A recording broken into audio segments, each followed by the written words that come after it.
नमस्कार, शाम के 7 बजने को हैं। आप देख रहे हैं आज तक। आपके साथ मैं हूं चित्रा त्रिपाठी। बड़ी खबर के साथ इस बुलेटिन की शुरुआत हम करने जा रहे हैं। एलएसी पर चीन की हिमाकत पर दिल्ली में हाई लेवल बैठक हुई है। रक्षा मंत्री राजनाथ सिंह के घर हुई इस बैठक में विदेश मंत्री एस जयशंकर के अलावा सीडीएस बिपिन रावत, सेना प्रमुख नरवणे भी मौजूद रहे। बस कुछ ही देर के बाद बताया यह जा रहा है कि विदेश मंत्रालय इस पर बयान जारी कर सकता है। बयान जारी कर चीन को लेकर किस तरह की जानकारी सामने आएगी, ये अपने आप में बड़ा सवाल है। लेकिन राजनाथ सिंह से जो बैठक चल रही थी उनकी अध्यक्षता में, वो बैठक फिलहाल खत्म हो चुकी है। सेना प्रमुख की भी रक्षा मंत्री से मुलाकात लेकिन अभी जारी है। सेना प्रमुख के साथ बातचीत चल रही है। वहां की तस्वीरें भी इस वक्त हम आपको टीवी स्क्रीन पर दिखा रहे हैं। हाई लेवल मीटिंग फिलहाल ये खत्म हो चली है और कुछ ही देर में माना जा रहा है कि इस पर विदेश मंत्रालय की ओर से बयान जारी करके और ज्यादा जानकारी दी जाएगी। उधर लद्दाख के गलवान इलाके में चीन की हिमाकत पर क्या कहना है LAHDC लेह के चीफ एग्जीक्यूटिव काउंसलर ग्यालपिल वांग्याल का, सबसे पहले वो सुना देते हैं आपको।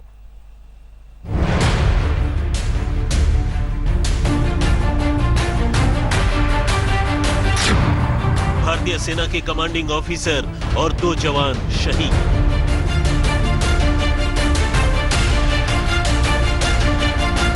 डेढ़ महीने की तनातनी के बाद लद्दाख में वो हुआ जो भारत चीन के बीच बीते 45 साल में नहीं हुआ था। सेना की ओर से जारी बयान के मुताबिक गलवान घाटी में तनाव कम करने की प्रक्रिया के दौरान सोमवार की रात हिंसक झड़प हुई, जिसमें जानी नुकसान हुआ। भारत के एक ऑफिसर और 2 जवान शहीद हुए हैं। दोनों तरफ से वरिष्ठ सैन्य अधिकारी मौके पर मौजूद हैं और बातचीत से तनाव कम करने की कोशिश कर रहे हैं। भारतीय सेना के 3 सैनिक, जिनमें से एक ऑफिसर भी शामिल है, कल रात को चाइनीज ट्रूप्स के साथ क्लैशेस में अपनी जान गंवा बैठे हैं। बताया जा रहा है कि इस वक्त दोनों तरफ से टेंशन्स इन लद्दाख के इन ईस्टर्न सेक्टर में सबसे ज़्यादा है। पिछले कई दशकों में सबसे ज़्यादा इस वक्त जो है टेंशन देखा जा रहा है। चीन के सरकारी मुखपत्र ग्लोबल टाइम्स के मुताबिक चीन के भी कुछ सैनिक मारे गए हैं, लेकिन संख्या की पुष्टि नहीं हुई है। ऐसा बताया जा रहा है कि झड़प में शहीद हुए अधिकारी गलवान घाटी में तैनात बटालियन के कमांडिंग ऑफिसर हैं। माना जा रहा है कि सेना के अधिकारी और जवानों की शहादत चीन की ओर से की गई पत्थरबाजी से हुई है। झड़प के दौरान दोनों ही तरफ से गोली नहीं चली। यह झड़प पेट्रोलिंग पॉइंट 14 पर हुई। 2016 में चीन ने लगभग इस इलाके तक एक सड़क बना ली थी, जो कि सैटेलाइट पे नजर आ रही है। ये पक्की सड़क है, यानी कि तार बिछी हुई है। उसके आगे कच्चा रास्ता जाता है। तो अप्रैल के एंड में और मई के शुरुआत में क्या हुआ कि इस चाइनीज पोस्ट 1 और चाइनीज पोस्ट 2 से गलवान नदी के साथ साथ जो चाइनीज आर्मी का दस्ता है वो इस कच्चे रास्ते के चलते यहां पर आ गया। इसको कहते हैं PP14, यानी पेट्रोलिंग पॉइंट 14, जो कि बहुत हद तक गलवान और शोक नदी का जो संगम है, जो पॉइंट ऑफ कॉन्फ्लुएंस है, उसके नजदीक है। इधर दिल्ली में रक्षा मंत्री राजनाथ सिंह ने पूर्वी लद्दाख में मौजूदा हालात की समीक्षा के लिए सीडीएस बिपिन रावत और तीनों सेनाओं के प्रमुखों के साथ बैठक की। बैठक में विदेश मंत्री एस जयशंकर भी मौजूद थे। लद्दाख में खूनी झड़प से बिगड़े हालात को देखते हुए army chief general MM Naravane ने पठानकोट दौरा रद्द कर दिया। दूसरी तरफ चीन की पहल पर तनाव कम करने के लिए आज सुबह से ही दोनों पक्षों के बीच बातचीत चल रही है। चीन ने भारत से संयम बरतने और एकतरफा कार्रवाई न करने की अपील की। दिल्ली में अभिषेक भल्ला के साथ शुजाउल हक, सोनमर्ग, आज तक। दरअसल लद्दाख की गलवान घाटी में कल रात भारत चीन के बीच हुई झड़प में भारतीय सेना के कमांडिंग ऑफिसर और 2 जवान शहीद हो गए। वहीं चीनी सैनिकों के भी मारे जाने की खबर है। हालांकि उनकी संख्या कितनी है, इसको लेकर अभी कंफर्म जानकारी सामने नहीं आई है। दोनों देशों के बीच तनाव कम करने के लिए बातचीत लगातार जारी है। इन सब के बीच लद्दाख के गलवान इलाके में चीन की हिमाकत पर क्या कहना है LAHDC लेह के चीफ एग्जीक्यूटिव काउंसलर ग्यालपी वांग्याल का, सबसे पहले वो सुन लीजिए। अगर ऐसा घटना हुआ है तो ये बहुत ही अफसोस की बात है, क्योंकि देखिए जो LAC पे जो चाइना और इंडिया के जो ट्रूप्स बैठे हैं, देखिए, क्योंकि ये दोनों अपने अपने मतलब भारत के जो ट्रूप्स वहां पे बैठे हैं वो अपने देश के रक्षा के लिए बैठा है। लेकिन अगर जो एक चीज घटना नहीं घटना चाहिए, नहीं होना चाहिए इस तरह की। तो मैं कहूंगा ये बहुत ही अफसोस की बात है और लद्दाख के लोग ऐसी चीजों को बर्दाश्त नहीं करेगा।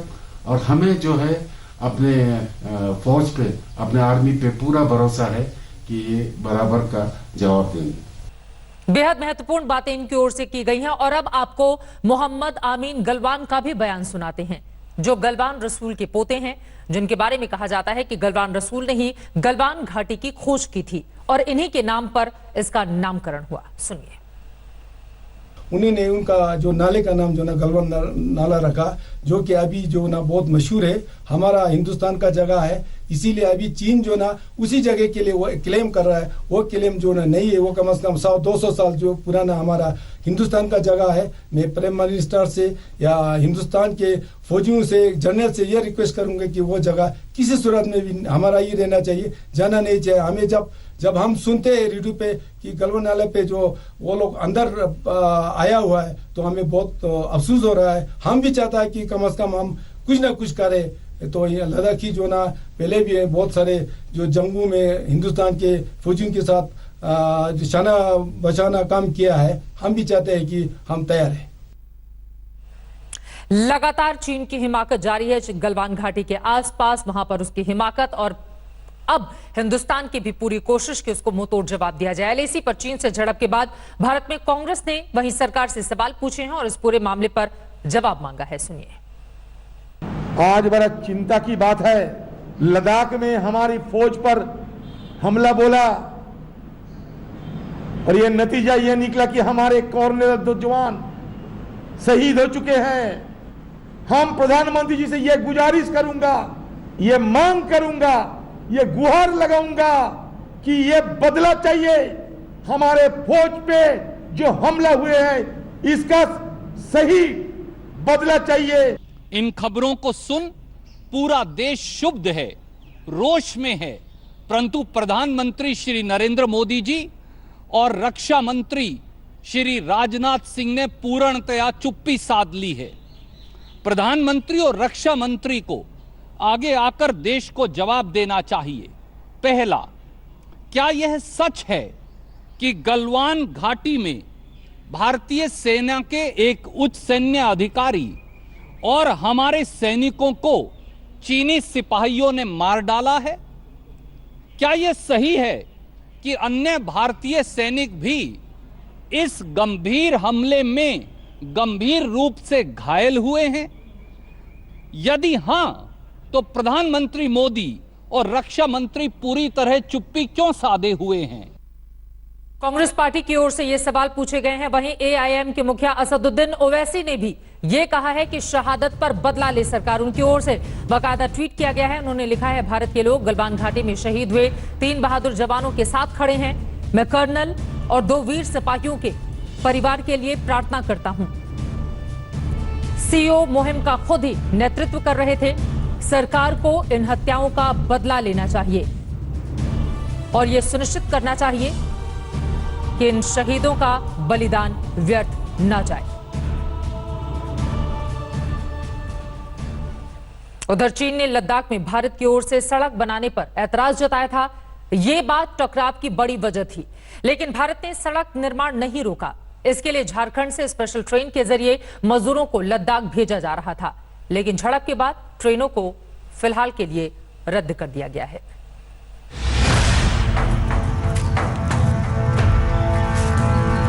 भारत चीन सीमा पर झड़प के बाद झारखंड से लेह लद्दाख के लिए रवाना होने वाले मजदूरों की ट्रेन को रोक दिया गया है। यही नहीं, 20 जून को रवाना होने वाली ट्रेन को रद्द कर दिया गया है। ये मजदूर भारत चीन सीमा पर बीआरओ की तरफ से सड़क निर्माण परियोजना में काम करने के लिए जा रहे थे। दुमका की डीसी ने प्रेस कॉन्फ्रेंस कर बताया कि सुरक्षा कारणों से ट्रेन को रोका गया है। इससे पहले शनिवार को खुद मुख्यमंत्री हेमंत सोरेन ने पहली ट्रेन को रवाना किया था। मजदूर इस बात को लेकर खुश थे कि लद्दाख में काम करने के दौरान उन्हें 16,000 से 29,000 रुपए मिलने वाले थे। पहली ट्रेन से मजदूरों का पहला जत्था उधमपुर पहुंच चुका है। उधमपुर में अनिल दुबे के साथ सत्यजीत कुमार, रांची आज तक। तो ये लद्दाख की महत्वपूर्ण फिलहाल इस वक्त की बड़ी जानकारी सामने आ रही है। विदेश मंत्री एस जयशंकर इस वक्त प्रधानमंत्री नरेंद्र मोदी से मुलाकात करने के लिए गए हैं। जिस तरह से सीमा पर तनावपूर्ण हालात बने हुए हैं उसके मद्देनजर ये मुलाकात बेहद अहम मानी जा रही है। वहीं राजनाथ सिंह के घर जो हाई लेवल मीटिंग चल रही थी वो बैठक खत्म हो गई है, उसके बारे में और ज्यादा जानकारी और प्रधानमंत्री नरेंद्र मोदी को बाकायदा पूरे मामले पर ब्रीफ करने की जिम्मेदारी है एस जयशंकर पर। इसी वजह से विदेश मंत्री इस वक्त प्रधानमंत्री नरेंद्र मोदी से मुलाकात करने के लिए गए हैं, क्योंकि एक तरफ कांग्रेस पार्टी, दूसरी तरफ तमाम विपक्षी नेता इस बारे में जवाब मांग रहे हैं कि सरकार स्पष्टीकरण दे। वहीं दूसरी तरफ अब सरकार के सामने चुनौती इस रूप में कि चीन के साथ रिश्तों को लेकर आगे कैसे बढ़ा जाए, क्योंकि 45 साल के बाद 1975 के बाद यह पहला मौका आया है जब सीमा पर शहादत हुई हो और इसी वजह से बहुत ज्यादा जरूरी हो जाता है कि कड़े कदम उठाए सरकार ताकि चीन को माकूल जवाब भी दिया जा सके। फिलहाल जो हाई लेवल मीटिंग चल रही थी राजनाथ सिंह रक्षा मंत्री के घर पर वो खत्म हो गई और उसके बाद एस जयशंकर विदेश मंत्री पहुंच चुके हैं प्रधानमंत्री नरेंद्र मोदी से मुलाकात करने के लिए। और जानकारी ये भी आ रही है कि पीएम मोदी को हालात पर पूरी रिपोर्ट सौंपी जाएगी। काफी देर तक रक्षा मंत्री राजनाथ सिंह के घर पर बैठक हुई और उस बैठक के बारे में जो भी जानकारी इकट्ठी हुई है उसके तमाम नोट्स, उसके बड़े पॉइंट्स प्रधानमंत्री नरेंद्र मोदी को बताए जाएंगे। पीएम मोदी से मिलने रक्षा मंत्री और विदेश मंत्री दोनों गए हैं। रक्षा मंत्री राजनाथ सिंह और विदेश मंत्री एस जयशंकर दोनों ही पहुंचे हैं प्रधानमंत्री नरेंद्र मोदी से मुलाकात करने के लिए। जैसे इस मुलाकात की बड़ी बातें निकलकर सामने आती हैं आज तक आप तक पहुंचाएगा। उधर आज दिल्ली के स्वास्थ्य मंत्री सत्येंद्र जैन बुखार के बाद अस्पताल में भर्ती किए गए। हालांकि उनका कोरोना टेस्ट रिपोर्ट नेगेटिव आया है। उधर राजधानी दिल्ली में कोरोना केस बढ़कर 42,000 से ज्यादा हो गए हैं। सरकार ने अस्पतालों में बेड बढ़ाने के लिए 2 5 स्टार होटल को अधिग्रहित कर लिया है। अभी हाल ही में दिल्ली के मुखिया अरविंद केजरीवाल बुखार और सर्दी से परेशान हुए तो तुरंत ही अपना कोरोना जांच कराए। अच्छी बात ये रही कि जांच रिपोर्ट नेगेटिव आई और वो काम पर लौट आए। अब दिल्ली वालों की सेहत का जिम्मा उठा रहे उनके मंत्री सत्येंद्र जैन भी बुखार से परेशान हुए तो तुरंत ही खुद को दिल्ली के राजीव गांधी सुपर स्पेशलिटी अस्पताल में भर्ती कराया। डॉक्टरों की सलाह पर उन्होंने भी अपनी कोरोना जाँच कराई। सुकून की बात ये है कि केजरीवाल की तरह उनकी भी रिपोर्ट नेगेटिव ही आई है। 7 जून को मुख्यमंत्री अरविंद केजरीवाल की तबीयत भी खराब हुई थी। इसके बाद उनका कोरोना टेस्ट कराया गया था जिसकी रिपोर्ट निगेटिव आई थी। स्वास्थ्य मंत्री सत्येंद्र जैन कल रात से ही सांस लेने में तकलीफ महसूस कर रहे थे। जब उन्हें राजीव गांधी सुपर स्पेशलिटी अस्पताल पहुंचाया गया तो वहां उनका कोरोना टेस्ट हुआ और कुछ ही घंटों के बाद उनकी रिपोर्ट भी निगेटिव आई। फिलहाल डॉक्टर्स का कहना है कि सत्येंद्र जैन की सेहत में सुधार हो रहा है। दिल्ली में कोरोना मरीजों के बढ़ती तादाद और अस्पतालों में बेड की कमी के आरोपों के बीच दिल्ली सरकार ने 2 बड़े होटलों का अधिग्रहण कर लिया है। दिल्ली का नामी होटल सूर्या और ताज मानसिंह दोनों अब कोरोना के मरीजों के लिए उपलब्ध होंगे। सीएम अरविंद केजरीवाल ने आज सूर्या होटल का दौरा भी किया। चेक इन काउंटर पे देखोगे this social distancing, this 6 feet gap there, no one can come next to each other, that's one. अगर आप एलिवेटर में देखोगे, even my elevators are marked maximum 3 people. In fact मैं एक एलिवेटर तो I have someone where I have a boy who is wearing a glove. I don't even want the guest to touch the elevator button. दरअसल 29 मई को दिल्ली सरकार ने आदेश जारी करके corona के इलाज के लिए होटलों को अटैच करने का फैसला किया था, लेकिन होटल सूर्या ने दिल्ली सरकार का आदेश नहीं माना और दिल्ली हाई कोर्ट में अपील की थी। आज कोर्ट ने उसकी दलील को खारिज कर दिया। Surya hotel corona hospital Holi family hospital के साथ अटैच होगा, जबकि ताज मानसिंह होटल को गंगाराम अस्पताल के साथ अटैच किया गया है। ये समझ लेना चाहिए कि दिल्ली में कोरोना की रफ्तार को कम करने के लिए अभी मिलकर काम करने की जरूरत है, क्योंकि राजधानी में कोरोना खतरनाक तरीके से बढ़ रहा है। दिल्ली से पंकज जैन के साथ आज तक ब्यूरो। इधर देश में कोरोना से ठीक होने वाले मरीजों का रिकवरी रेट 50% से ज्यादा है, लेकिन कोरोना हर दिन करीब 11,000 लोगों को अपना शिकार बना रहा है। देश में कुल संक्रमितों की तादाद 3.5 लाख के करीब पहुंचने वाली है। जल्दी से आपको जानकारी दे देते हैं कि इस वक्त हिंदुस्तान की हालत क्या है, संक्रमितों का तादाद कुल कितना है और उसमें से रिकवरी रेट 50% से ज्यादा। आज खुद ही प्रधानमंत्री नरेंद्र मोदी की ओर से इस बारे में जिक्र किया गया। साथ ही राज्यों के हालात के बारे में भी हम आपको जानकारी देंगे। सबसे पहले आप जानिए देश का हाल। देखिए, देश में इस वक्त 3,43,091 कुल केस हैं कोरोना संक्रमित, जिनमें ठीक होने वाले लोगों की बड़ी तादाद है। 1,80,013 लोग ठीक हो चुके हैं कोरोना से, जबकि 9,900 लोगों की जान गई है इस कोरोना के कारण। राज्यों की बात करें, राजधानी दिल्ली, जिसकी रिपोर्ट भी हमने आपको दिखाई, 42,829 कुल संक्रमित, यहाँ पर 16,427 लोग ठीक हुए हैं, 1,400 लोगों की जान गई है। राजधानी दिल्ली का ये आंकड़ा जो परेशान करने वाला है। महाराष्ट्र सबसे ज्यादा परेशानी का सबब, 1,10,744 संक्रमित है, 56,000 से ज्यादा लोग ठीक हुए हैं, 4,128 लोगों की मौत हुई है। सबसे बड़ा ये आंकड़ा मौत का महाराष्ट्र से। तमिलनाडु 46,504 संक्रमित हैं, 25,344 ठीक हुए हैं, 479 मौत का ये आंकड़ा है तमिलनाडु का, जो इस वक्त आप देख रहे हैं। वहीं उत्तर प्रदेश 14,598 कुल संक्रमितों की तादाद, 8,610 ठीक हुए हैं, 435 लोगों की जान गई है कोरोना के कारण उत्तर प्रदेश में। तो ये हमने राज्यों का सिलसिलेवार तरीके से आपको बताया कि किस तरह से सबसे ज्यादा परेशानी का सबब महाराष्ट्र और राजधानी दिल्ली के लिए बना हुआ है। और इसी वजह से लगातार राजधानी दिल्ली को लेकर हम सब ने देखा था कैसे गृह मंत्री ने बड़ी बैठक बुलाई थी और उसके जरिए बीच का रास्ता निकालने की कोशिश की गई, ताकि राज्य और केंद्र सरकार आपस में मिलकर कदम आगे बढ़ाएं, ताकि दिल्ली में बढ़ते हुए ग्राफ को कम किया जा सके। वहीं देश में बढ़े कोरोना संकट के बीच आज से 2 दिनों की केंद्र और राज्यों की अहम बैठक शुरू हो गई है। प्रधानमंत्री नरेंद्र मोदी ने आज पंजाब, चंडीगढ़ समेत पहाड़ी और पूर्वोत्तर के राज्यों के सीएम के साथ बैठक की है। मुख्यमंत्री से बातचीत में पीएम मोदी ने कहा है कि कोरोना वायरस से एक व्यक्ति की भी मौत असहज करने वाली है, लेकिन भारत उन देशों में से एक है जहां कोरोना से सबसे कम मौतें हुई हैं। पीएम मोदी ने कहा कि पिछले कुछ हफ्तों में हजारों भारतीय विदेश से लौटे हैं और मजदूर अपने अपने घर पहुंचे हैं। सभी तरह के परिवहन के साधन भी शुरू किए गए हैं। इसके बावजूद भारत पर कोरोना संक्रमण का असर उतना नहीं पड़ा जितना दुनिया के दूसरे देशों पर हुआ है। पीएम मोदी ने कहा है कि हमने साथ मिलकर काम किया और कोऑपरेटिव एक साथ मिलकर अच्छा उदाहरण हम सब ने पेश किया है। पीएम मोदी ने कहा कि एक बार फिर अर्थव्यवस्था के पटरी पर आने के संकेत मिल रहे हैं। हम सब ने साथ मिलकर अच्छा काम किया, आगे भी इसी तरह से अपने कदम बढ़ाने होंगे।